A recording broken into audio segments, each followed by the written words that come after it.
नमस्कार आप सभी को। अब तक की वीडियोस में हमने संज्ञा और उसके 3 भेद पढ़े हैं, जो है व्यक्तिवाचक संज्ञा, जातिवाचक संज्ञा और भाववाचक संज्ञा। हिंदी के कुछ विद्वानों ने अंग्रेजी से प्रभावित होकर संज्ञा के 2 भेद और दिए हैं, जो है समुदायवाचक संज्ञा और द्रव्यवाचक संज्ञा। अब कुछ विद्वानों ने इन दोनों संज्ञाओं को अभी भी जातिवाचक संज्ञा का रूप माना है। तो आइए हम जानते हैं आज की वीडियोस में समुदायवाचक संज्ञा क्या होती है। तो चलिए शुरू करते हैं। समुदायवाचक संज्ञा, समुदायवाचक संज्ञा की परिभाषा, समुदायवाचक संज्ञा के उदाहरण। समुदायवाचक संज्ञा की परिभाषा: जो संज्ञा शब्द किसी समूह, झुंड या समुदाय का बोध कराते हैं उन्हें समुदायवाचक संज्ञा कहते हैं, जैसे भीड़, सेना, सभा, गुलदस्ता, मंडल, संघ आदि।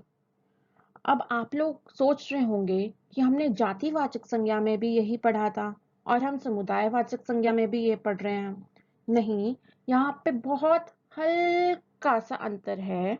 जैसे कि जो जातिवाचक संज्ञा है वो एक जनरल वे में बात करता है, और जो समुदायवाचक संज्ञा है उसमें हम एक पर्टिकुलर ग्रुप के बारे में बात करते हैं। तो आइए उदाहरण से देखते हैं। समुदायवाचक संज्ञा के उदाहरण: मुझे 1 दर्जन केले खरीदने हैं।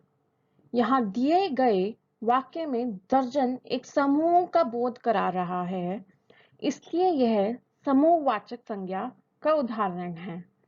अब जो दर्जन शब्द है वो एक पर्टिकुलर अमाउंट के बारे में बता रहा है, इसलिए उसे हमने समुदायवाचक संज्ञा में रखा है। कल बस स्टैंड पर भीड़ जमा हो गई। ऊपर दिए गए वाक्य में भीड़ शब्द से लोगों के एक समूह का बोध हो रहा है। इस प्रकार भीड़ शब्द समूहवाचक संज्ञा है। जो भीड़ शब्द है वो बता रहा है कि लोग कहाँ इकट्ठा हुए, तभी तो भीड़ जमा होती है जब लोग एक जगह इकट्ठा हो जाते हैं। तो इसलिए जो भीड़ शब्द है एक पर्टिकुलर जगह के बारे में बता रहा है कि कहाँ पे लोग इकट्ठा हो गए थे, इसलिए भीड़ शब्द जो है वो समूहवाचक संज्ञा का शब्द है। मेरे परिवार में 4 सदस्य हैं। इस वाक्य में परिवार शब्द से सदस्यों के एक समूह का बोध हो रहा है। इस प्रकार परिवार शब्द समूहवाचक संज्ञा है।